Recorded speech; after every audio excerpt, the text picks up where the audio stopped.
William Wordsworth is probably one of the more famous romantic poets, and he's best remembered today for his descriptions of nature, and the joy that nature can bring when being alone with it. And to be honest, these days he's probably a bit of a cliché, but in his time he was a radical, and his collection Lyrical Ballads probably reshape, and did more to reshape, the direction of English poetry than any other book before then. He wasn't always well liked by critics either. In fact, one of his collections was so slammed by critics that he didn't publish anything for a good few years afterwards. But what was the new direction that Wordsworth was taking people on? In essence, you could say that it was a return to simplicity, and to a directness that wasn't really found before. In the previous ages, especially in the neoclassical age, which came before him, poetry was very self-consciously aesthetic and elite. It was full of Latinate words and references to classical literature, and tried to deal with things outside the experience of common man. Wordsworth instead wrote about the common man, about normal people, about travellers and labourers that he met on the roads while wandering his native Lake District. Another really important thing to remember about Wordsworth is that Wordsworth wrote in the language that people actually speak in. That may sound weird to our modern ears, when he uses words like hath, and something like the birds regarded him not. This is how ordinary people actually spoke in his time. You can kind of see this in Longfellow's translation of Dante. He also tried to recreate that Italian epic in the vernacular of his contemporary America, and he uses very similar expressions to Wordsworth, as we shall see. You could say then that Wordsworth was one of the first poets in the English language to really draw attention to the ordinary, to the everyday, to the mundane. And you can see this quite clearly in this poem, which usually comes in the first couple of pages of any Wordsworth collection, at least any of the ones that I've found. It's called Old Man Travelling, Animal Tranquility and Decay, a Sketch. It's quite a simple image at first. It's just a depiction of an old man travelling. But it's what Wordsworth says about this old man, and importantly how he treats him, that makes this poem so interesting. In previous ages, in the neoclassical age, people like this old man would barely get even a notice. Alexander Pope probably would have even made a joke about him. But Wordsworth instead treats him with seriousness, and with admiration, which is a very interesting new take. And in this poem you can see the birth, or in a sense a summation, of one of the central themes that Wordsworth takes in his poetry, that is of nature and man's relationship to it. There is a question around this old man. Is he a part of nature or not? And to be honest, I think that this poem could be taken both ways. Or even in both ways? Potentially. I don't think it would be fair to say that Wordsworth was always so simple. And there are a lot of things in his work that aren't that simple, and do require some deeper investigation.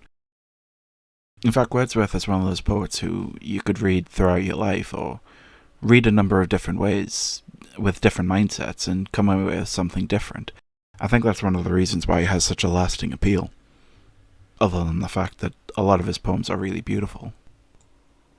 So let's read this poem. An Old Man Travelling.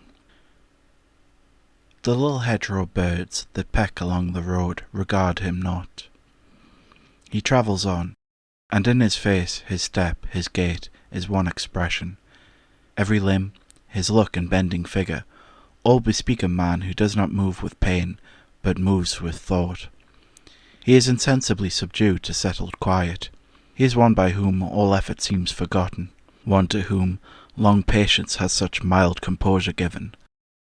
That patience now doth seem a thing, of which he hath no need. He is by nature led to peace so perfect, that the young behold with envy what the old man hardly feels. You might be wondering why I stopped there. The original version of this poem was a bit longer, with 6 additional lines that modern editions reprint in full, but which Wordsworth actually edited out. I'm not going to go into the various additions and changes that Wordsworth made to his poems throughout his career. That would take a long time, and to be honest it would probably be a bit boring.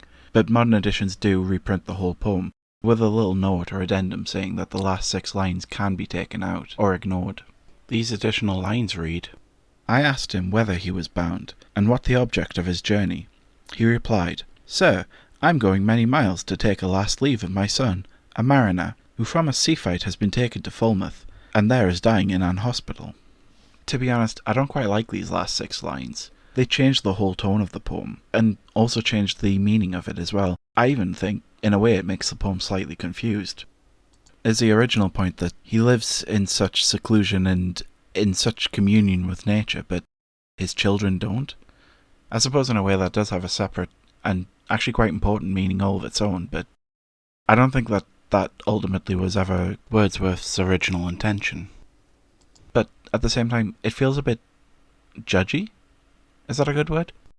In any case, these lines feel a bit weird, and they offset the tone that was established in the first lines. That the birds in the hedgerow that peck along the road regard him not makes you question, is this man a part of nature, and so the birds don't regard him because they're so used to him? Or is he so far beneath nature that not even nature notices him? Is that why he's at peace? Or is he at peace because he's so in commune with nature? There are two different ways to read these first two lines. And then the poem goes on to describe the man's movements. He doesn't move with pain, but moves with thought. Which means that this man, he is an intelligent man. We don't know who this man actually is, what his job was, what his position in society was. Surely additional lines say that he has a son, a mariner, so he's probably working class. But we don't know that. This makes this old man seem quite mysterious. We don't know who he is, and yet our attention is being brought to him by the poet. He's clearly intelligent because he moves around with thought, and he's insensibly subdued to settle quiet. Somebody who all effort seems forgotten. Effort in this context means to take pains to do something. In a sense, this man is moving around effortlessly, in an almost dreamlike way.